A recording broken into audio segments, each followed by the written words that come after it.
As number क्या होता है 26 क्या होता है इंटेंजिबल एसेट्स होता है। मतलब इंटेंजिबल एसेट्स का मतलब क्या होता है कि ना राइट होता है या प्रॉमिस होता है जिसको स्टोरेज डिवाइस की ज़रूरत हो। जैसे कि लैपटॉप है तो लैपटॉप एक स्टोरेज डिवाइस है क्या। जैसे कि इंटेंजिबल एसेट्स उसमें क्या हो गया ऐप्स उप्स को स्टोर करने के लिए लैपटॉप एक स्टोरेज डिवाइस है। तो इसमें ये बोला है कि डेटर कैश बैंक ये सब भी इंटेंजिबल एसेट्स में आते हैं। As is mandatory. As is not applicable. किस किस पे एएस एप्लीकेबल नहीं होता है। एक तो held as a stock intangible asset AS number 2। AS number 2 से तुम तीन चीज़ याद रख सकते हो एएस नंबर 22 और एएस नंबर 32 और 32 से 30 31 और 32 याद रख सकते हो। तो 31 टू तुम्हारा फाइनेंशियल एसेट्स हो जाता है। As number 22 deferred tax assets हो जाता है। डेफर्ड लॉस एएस नंबर 19 है। टर्मिनेशन बेनिफिट एएस नंबर 15 और JLP joint life policy insurance contract और right to extract natural resources से तो वो इस पे एएस क्या होता है एप्लीकेबल नहीं होते हैं। इंटेंजिबल एसेट्स क्या होते हैं 5 कंडीशन को जो फुलफ़िल करता है वही क्या होता है इंटेंजिबल एसेट्स होता है। जो कि क्या जिसका ना फिजिकल सब्सटेंस नहीं हो। जो जैसे कि तुम ह्यूमन बॉडी के अंदर तुम्हारे मांस खून चर्बी हड्डी ये इन सब से तुम्हारी ह्यूमन बॉडी बनता है ना। तो लेकिन इंटेंजिबल एसेट से तुम बता ना पाओ कि किस चीज़ से वो बना है। It should be under the control of the enterprise. Undisputed ownership होनी चाहिए मतलब तुम उसको सेल कर सकते हो एक्सचेंज कर सकते हो। ठीक है। अनडिस्प्यूटेड हो। अगर तुम देखो जीएफ को मैंने जीएफ को फ़ोन दे दिया जीएफ ने मुझे फ़ोन दिया तो मैं उसको अनडिस्प्यूटेड यूज़ कर सकता हूँ। मतलब उसके ऊपर एक तरीके से मेरा ही कंट्रोल है। मैं उसको बेचूँ तोड़ूँ उससे उसको कोई मतलब नहीं। It should be identified asset which is separate from the other. ये आइडेंटिफाइड एसेट्स होने चाहिए मतलब कि मान लो पेटेंट और लाइसेंस है इनको तुम ना क्या कर सकते हो सेल कर सकते हो सोल्ड कर सकते हो एक्सचेंज कर सकते हो। लेकिन इसमें एग्जम्पशन आता है goodwill. It should be a non monetary assets मतलब नॉन मॉनिटरी एसेट मतलब क्या होता है फिक्स एसेट्स मतलब कि तुम उसको यूज़ कर सकते हो लेकिन उसको यूज़ कर सकते हो। It should not be held for the sale in the ordinary course of the business. उसको तुम सेल नहीं कर सकते हो। इसमें क्या है identified assets which is separate from the others मतलब कि जैसे पेटेंट लाइसेंस ये सेपरेट है अदर्स से। कंडीशन क्या goodwill condition number 5 the enterprise relatable is estimate of the cost of the assets. अगर उसकी कॉस्ट कैलकुलेट कर पा रहे हो तो वो क्या हो जाती है इस तरीके से इंटेंजिबल। अगर ये 5 कंडीशन फुलफिल हुई तो वो क्या हो जाती है वो इंटेंजिबल एसेट्स हैं। इंटेंजिबल एसेट्स के यहाँ पे कुछ एग्जांपल्स दिए हुए हैं देख लेना। ये कंडीशन को out of the above condition not satisfy then 5 condition fulfil होने चाहिए मतलब कि एक को कंडीशन नहीं फुलफिल हुई तो तुम उसको ना प्रॉफिट एंड लॉस अकाउंट में भेज दोगे उसी साल में। उसका initial measurement of the cost of intangible assets आते हैं। एक तो परचेज बाय कैश होता है एक्सचेंज बाय ऑफ एसेट्स है बिजनेस एक्विजिशन इंटरनली जनरेटर और गवर्नमेंट ग्रांट होता है। तो परचेज ऑफ कैश का मतलब क्या होता है परचेज ऑफ कैश का मतलब तुमने उसको दिया और डोमेन नेम तुमने ले लिया .com.org। तो परचेज ऑफ कैश में परचेज प्राइस आती है नॉन रिफंडेबल ड्यूटीज़ आती है brokerage commission cost of testing other any other expenses which is directly related to the acquisition. कोई भी अदर एक्सपेंसेस जो एक्विजिशन से रिलेटेड हो टेस्टिंग हो गया ब्रोकरेज कमीशन नॉन रिफंडेबल और परचेज प्राइस। तो इससे तुमको ये तो पता हो गया कि नॉट इंक्लूडेड में क्या होगा नॉट रिफंडेबल मतलब जो चीज़ क्या हो जाती है पहली बार रिफंडेबल हो जाती है। और इसका तुमने एक ट्रिक बनाया था स्टाफ एक क्या है एक्सपेंस है। स्टाफ कंपनी को स्टाफ रखने का एक्सपेंस है ना और उसको एलोकेट करना भी। तो स्टाफ ट्रेनिंग कॉस्ट हो गया एक्सपेंडिचर ऑन द एडवर्टाइजमेंट हो गया और allocation of the general and selling overhead. ये कॉमन एक्सपेंस है एलोकेट कर दिया बात दिया कंट्रोल नहीं होता है। फिर उसके बाद स्टार्टअप हो गया मतलब स्टार्टअप ऑपरेटिंग लॉसेस और जो ट्रेड डिस्काउंट और रिफंडेबल ड्यूटीज़ आती हैं और acquisition of intangible assets on the deferred credit ये सब जाते हैं तुम्हारे चले जाएंगे प्रॉफिट एंड लॉस अकाउंट में। अगर इंटेंजिबल एसेट को उधारी में ख़रीदा है और उसे अगर इंटेंजिबल एसेट को उधारी में ख़रीदा है और उसके बदले में तुम उसको इंटरेस्ट पे कर रहे हो, तो इंटरेस्ट वो उस चीज़ का क्या होगा, पार्ट नहीं होगा तुम्हारे। फिर उसके बाद आता है परचेज कॉस्ट।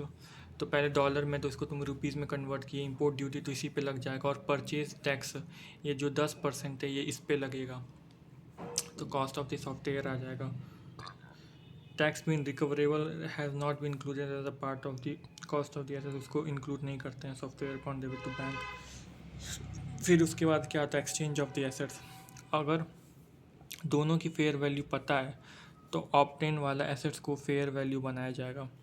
अब मान लो कि तुम्हारे क्वेश्चन है fair value of the copyright दिया है, fair value of the software दिया है, तो ऑप्टेन वाले को फेयर वैल्यू बनाया जाएगा। तो कॉपीराइट कितना चला जाएगा, 4 लाख। तो software book value of the software 3 lakh है। तो बैंक 1,50,000 और लॉस ऑन एक्सचेंज आ जाएगा। तो वही बोला कि दोनों की अगर फेयर वैल्यू दी हो, अगर एक की फेयर वैल्यू दी हो तो उसी को लोगे, अगर दोनों की फेयर वैल्यू तो ऑप्टेन वाले को कंसीडर करोगे। Intangible assets acquire through a government grant, ये एएस नंबर 12 का टॉपिक है कि अगर अगर तुम्हारा फ्री ऑफ कॉस्ट में दिया है तो तुम्हारा nominal value corresponding with capital reserve, और अगर तुम्हारा कंसेशनल प्राइस पे दिया है तो जितना तुमने एक्चुअल प्राइस पे किया है। तो ये एएस नंबर 12 में पढ़ा है तुमने। इंपॉर्टेंट है acquisition in business combination. Business combination में क्या होता है कि परचेज कंसिडरेशन 150 है, नेट ऑफ एसेट्स है, तो इसका मतलब कि क्या है, 30 रुपये की तुम्हारी क्या है, गुडविल है। अब वो आइडेंटिफाइड है कि अनआइडेंटिफाइड, तुमको ये देखना। अगर आइडेंटिफाइड है पेटेंट सॉफ्टवेयर 20, अगर सेकेंड, लेकिन अगर वो अनआइडेंटिफाइड है जो बैलेंस शीट गुड्स, इस तरह के रिकॉर्ड करना है कि कैपिटल रिजर्व आना नहीं चाहिए, और अगर आ गया है तो बढ़ना नहीं चाहिए।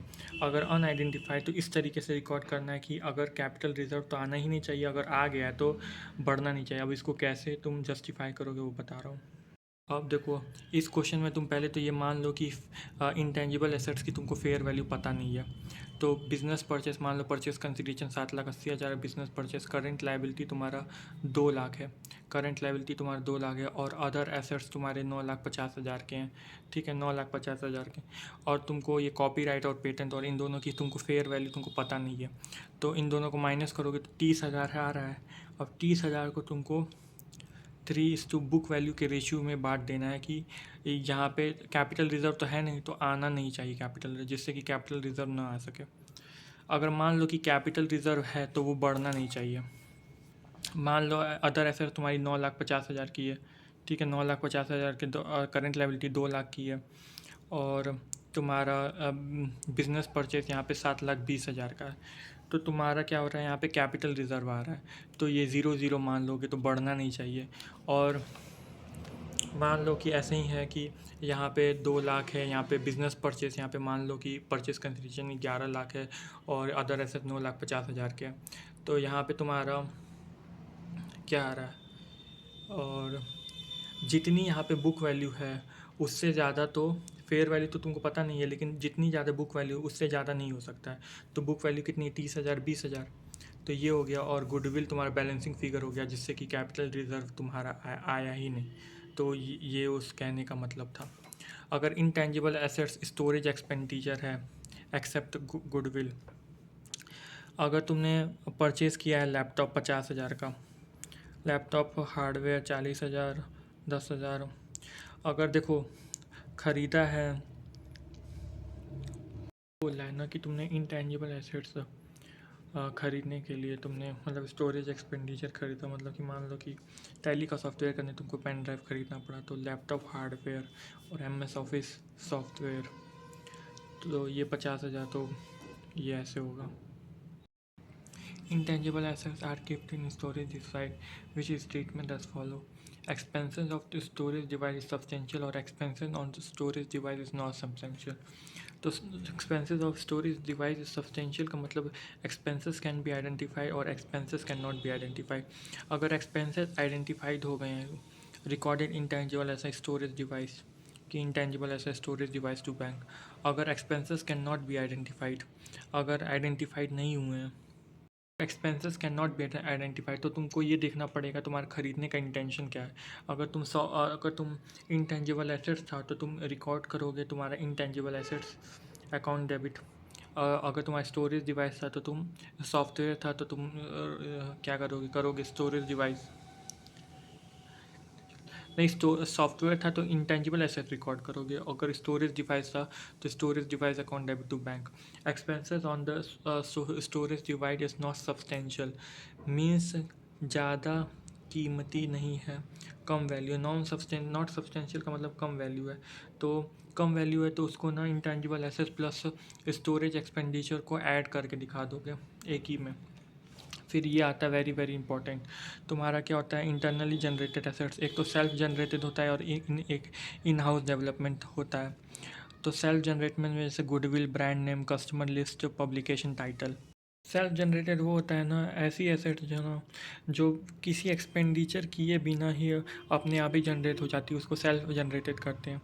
ब्रांड नेम ये सब ना वो 5 कंडीशन को फुलफ़िल नहीं करती है, do not satisfy the basic condition of the initial recognition.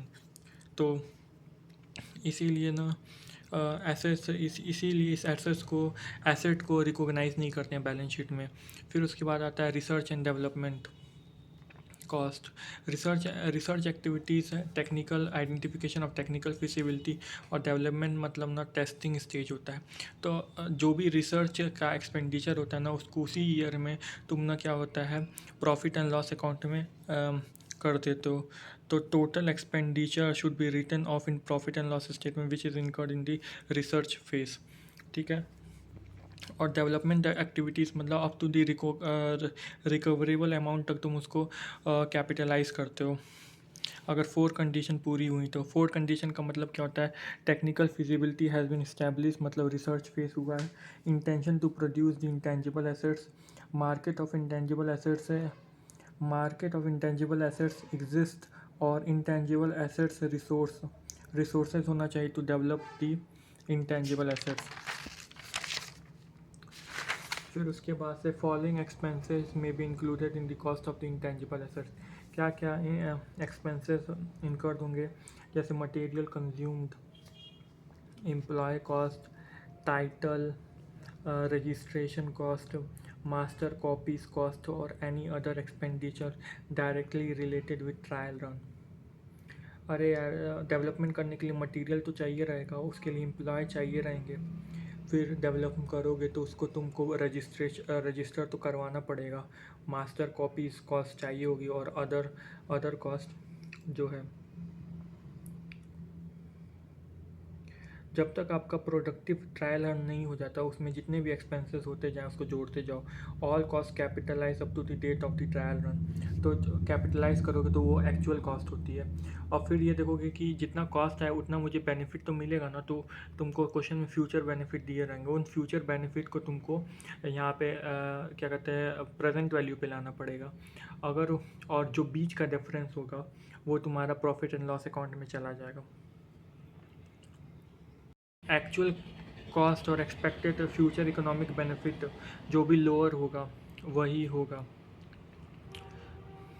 जो भी इन दोनों में से लोअर होगा वही रिकॉग्नाइज। और any expenses should be written off in the statement of which will not be reinstated as intangible. अगर तुम एक बार कर दियो तो उसको फिर से वापस से रीइंस्टेट नहीं कर सकते हो। अब इसको मैं बता रहा हूँ तुमको कैसे करना है। मान लो कि यहाँ पे 1,50,000 ये तो तुम्हारा रिसर्च एक्टिविटीज़ है, तो ये डायरेक्ट ट्रांसफ़र हो जाएगा तुम्हारे उसमें। यहाँ से तुम्हारा डेवलपमेंट एक्टिविटी स्टार्ट हो रहा है, तो डेवलपमेंट एक्टिविटी स्टार्ट हो रहा है तो तुम्हारा यहाँ पे इंटेंजिबल अंडर 4,40,70,000 का कॉस्ट आ रहा है, लेकिन फ्यूचर इकोनॉमिक बेनिफिट क्या हो रही हैं, ईयर एंड यहाँ पे कर रहा है ना, तो फ्यूचर इकोनॉमिक बेनिफिट यहाँ तक की कितनी हो रही हैं, तो वो हो रही हैं तुम्हारी 1,20,000, 1,20,000, 1,20,000।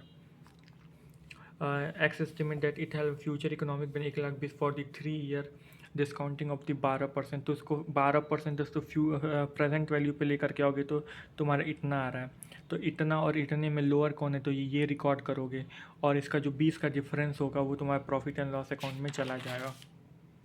ठीक है। फिर उसके बाद से तुम्हारा फिर intangible assets under the development तो वो 2820 जो ऊपर रिकॉग्नाइज़ किए थे प्लस 70,000 और 90,000 और हुआ है। फिर उसके बाद उससे बोल रहा है फिर से फ्यूचर इकोनॉमिक बेनिफिट हो रही हैं तुम्हारी 2,10,000 for the 3 year at the rate of 10%। तो उसको तुमने किया तो इतना आ रहा है। तो इन दोनों में से लोअर कौन है, तो यही लोअर है, तो डायरेक्ट यही चला जाएगा। तो इसमें जब तुम अकाउंट बनाओगे तो अकाउंट बना रहे हो तो intangible assets under the development, तो तुम्हारा जैसे कि टू बैंक 1 लाख आया 50,000, बाकी का तुम्हारा तो फिर 1,50,000 तुम्हारा 3-5 को चला गया। फिर उसके बाद से 25 को, फिर उसके बाद से जो तुम बैंक वाला कर रहे हो टू बैंक, तो 3-5 का मतलब क्या होगा 25, मतलब 1 अप्रैल 2024 से। फिर उसके बाद से अब तुम बैंक करो 2 लाख का, फिर बैंक किए 2,70,000 का, 2 लाख और 2,70,000 का क्यों ना 2 लाख 2,70,000 2,70,000 है, वो 2,27,000 नहीं है, तो इतना हुआ। फिर उसके बाद बाय बाय बाय सीधी इन दोनों में से जो तुम्हारा लोअर था वो आ गया 288,220, और जो बाकी का था वो तुम्हारा प्रॉफिट एंड लॉस में चला गया, जो डिफरेंस आ रहा था तुम्हारा बाय प्रॉफिट टू इतना डिफरेंस आ रहा तो ये चला गया। फिर उसके बाद से और तुम्हारे वो होने लगे 25 से 26 तक आना था, तो 1/4/25 को तुम्हारा इतना हो गया। फिर उसके बाद 70,000 90,000 हुआ, और 1/10 को जब तुमने किया 1/10 को RTU 1/10 को जब तुमने किया तो उसमें से सबसे कम कौन सा आ रहा था, सबसे कम तो 448820 आ रहा था, तो कोई था नहीं उसमें, तो किसी में PNL में जाएगा नहीं। तो वही चीज़ यहाँ पे लिख रही है कि इंटेंजिबल एसेट्स 448820, और फिर उसको अमोर्टाइज़ करना है, अमोर्टाइज़ कर देना है उसको। तो amortisation expenses divided by 3 into 1/2 तो 7403, तो ये आ रहा है। यहाँ पे लिख रहा है 1/10/2024 को टेक्निकल फिजिबिलिटी इस्टेब्लिश हुई है, तो यहाँ पे देखो टेक्निकल फिजिबिलिटी इस्टेब्लिश हुई है। ये RTU का मतलब होता है रेडी टू यूज्ड। बोलोगे कि 1/2 क्यों, क्योंकि ना यहाँ पे डिवाइडेड बाई 3 और ये 6 महीने का है, तो 6/12 की जगह से तो 6 होता है ना, तो वैसे करके किया है। कुछ एक्सपेंसेस होंगे जो कि कैपिटलाइज नहीं होंगे ऑन डेवलपमेंट फेज़ पे, तो कौन कौन से एक्सपेंसेस हैं, जैसे एडमिनिस्ट्रेशन एक्सपेंसेस हो गए, सेलिंग एंड डिस्ट्रीब्यूशन एक्सपेंसेस हो गए, एबनॉर्मल लॉस हो गया, तो admin selling and distribution expenses losses जो भी हों, एबनॉर्मल लॉसेस स्टाफ वाले लॉसेस, ये तुम्हारे कैपिटलाइज नहीं होंगे। Modes for the presentation of the intangible assets, एक तो कॉस्ट मॉडल होता है, एक रिवैल्यूएशन मॉडल होता है। तो कॉस्ट मॉडल में cost of intangible assets less depreciation और इम्पेयरमेंट लॉस्ट बुक वैल्यू, और revaluation model it is not allowed accounting, it is not allowed by T revalue, तो रिवैल्यूएशन मॉडल होता ही नहीं है, नहीं लेगा, कभी भी मॉडल नहीं लेगा। कोई भी इंटेंजिबल एसेट्स पे कोई खर्चा उसको सब्सिक्वेंट एक्सपेंडिचर बोलते हैं, सब्सिक्वेंट रिकॉग्निशन। जैसे रिपेयर एंड मेंटेनेंस है, तो रिपेयर एंड सेम ईयर में वो प्रॉफिट एंड लॉस में क्या हो जाएगा, राइट ऑफ हो जाएगा। एक्सेप्ट क्या, अगर अगर उस रिपेयर से अगर उसकी ना इकोनॉमिक बेनिफिट बढ़ रही होगी तो तुम उसको कैपिटलाइज करोगे, ठीक है। इंटेंजिबल एसेट्स की लाइफ इनफाइनाइट नहीं हो सकती, या तो वो लेस देन हो सकती है या मोर देन 10 ईयर्स भी हो सकती है। अगर वो फाइनाइट है तो life can not be estimated, अगर लाइफ एस्टिमेट नहीं कर सकते तो 10 साल का एज्यूम ले लोगे, लेकिन वेबसाइट और सॉफ्टवेयर के केस में तुमको 3 से 5 साल का ही लेना है। और परचेज गुडविल में तुम्हारा जो था एस नंबर 14 में वो 5 ईयर था life. If life is taken more than 10 year then notes to account, तो जस्टिफिकेशन डालना पड़ेगा नोट्स टू अकाउंट में कि क्यों 10 साल से तुम ज़्यादा लिए हो। अमाउंट का मतलब क्या होता है, एक तरीके से जैसे डेप्रिसिएशन होता है ना, वैसे इंटेंजिबल एसेट्स का ये डेप्रिसिएशन होता है, अमोर्टाइजेशन। अगर अगर carrying amount of intangible asset should be written off future economic benefit over the estimated life, तो फ्यूचर इकोनॉमिक बेनिफिट को ओवर द एस्टिमेटेड लाइफ के हिसाब से तुम if the ratio of benefit is not available, अगर benefit का ratio available नहीं है तो एसएलएम के बेसिस पे लगा दोगे। If has guaranteed residual value, अगर कोई गारंटी देता है कि इतने में तो खरीद ही लेगा, then amount to be amortized will be guaranteed residual value. यहाँ पे देखो दे दिया है बेनिफिट, तुम्हारे पास ये बेनिफिट दे दिया तो इसी में तुम उसको रेशियो में रिटर्न ऑफ कर दोगे, 2:1:4:1:2 के रेशियो में इसको राइट ऑफ कर दोगे। अगर फिर 2 साल के बाद से रिवाइज होता है, CFAT रिवाइज होती है, फ्यूचर में डेप्रिसिएशन चेंज तो एस्टिमेशन चेंज प्रोस्पेक्टिव इफेक्ट लगेगा, मतलब पीछे का तो भूल जाओ। तो यहाँ आफ्टर 2 ईयर तुम्हारे CFAT चेंज होते हैं, तो आफ्टर 2 ईयर्स तुम्हारे 1,20,000 60,000, तो तुम पहले तो कॉस्ट ऑफ इंटेंजिबल ऐसे 6 लाख था, तो उसमें से पहले ये दोनों को जो हो गए हैं वो माइनस कर दोगे, 4,20,000, तो 4,20,000 को 3:2:3 के रेशियो में तुम कर दोगे, अमोर्टाइज कर दोगे। मान लो कि तुम इंटेंजिबल एसेट को तुम डिस्पोज कर रहे हो, उसमें कोई प्रॉफिट एंड लॉस हो रहा है, तो वो ट्रांसफ़र हो जाएगा PNL में, ट्रीटेड हो जाएगा, उसको रिवेन्यू आइटम में ट्रीट करोगे। डिस्क्लोजर रिक्वायरमेंट क्या है? Intangible assets balance addition closing balance should be disclose. Amortization method, कौन सा अमोर्टाइजेशन मेथड तुम प्रीफर कर रहे हो? Amortization period of intangible assets, क्या पीरियड है इंटेंजिबल एसेट्स का वो। अगर ना तुमने रॉन्ग एस्टिमेशन लाइफ ले ली है, एस्टिमेशन लाइफ मतलब कि अगर कॉस्ट 10 लाख का है तुम्हारा, 50,000 तुम एमोर्टाइज़ किए हो, तो 8,50,000 यहाँ पे हो, लेकिन तुमको 1,00,000 करना था तो 7 लाख होता। तो जो तुम 1,50,000 का वो उसको तुम ट्रीट करोगे as a prior period item. तुमने ना एस्टिमेशन लाइफ 20 साल लिए थे, तो उसके हिसाब से तुमने किया था 10 लाख डिवाइडेड बाई 20 तो 50,000 आ रहा था, लेकिन अब तुमको लग रहा है एस्टिमेशन लाइफ तुम्हारे 10 साल है, तो जो यहाँ तक के बाद का जो होगा वो तुम्हारा, क्योंकि तुम्हारा 4th ईयर चल रहा है, 3rd ईयर तक तुम्हारे वो तुम्हारा क्या हो जाएगा, प्रायर पीरियड आइटम में चला। और एक पैरा 56 हो जाता है, मतलब इंटेंजिबल एसेट्स का, मतलब उसको तुरंत राइट ऑफ कर दोगे जिस साल वो ऑकर हुआ ही। जैसे प्रिलिमिनरी एक्सपेंसेस हो गए, prospective expenses, pre operating expenses, advertisement, shifting expenses, staff training cost, ये सब तुमको तुरंत राइट ऑफ कर देने हैं। प्रिलिमिनरी एक्सपेंसेस एडवर्टाइजमेंट का, shifting expenses, staff training cost. अगर तुम्हारे स्टाफ का लॉस होता है तो वो डेवलपमेंट वो है नहीं, डेवलपमेंट फेज नहीं है। स्टाफ का तुम्हारे लॉस होता है, एडमिनिस्ट्रेशन, सेलिंग एंड डिस्ट्रीब्यूशन ये भी नहीं है, और तुम्हारा एक और एबनॉर्मल लॉस ये भी तुम्हारा नहीं है, एबनॉर्मल लॉस ये भी तुम्हारा नहीं है डेवलपमेंट फेज।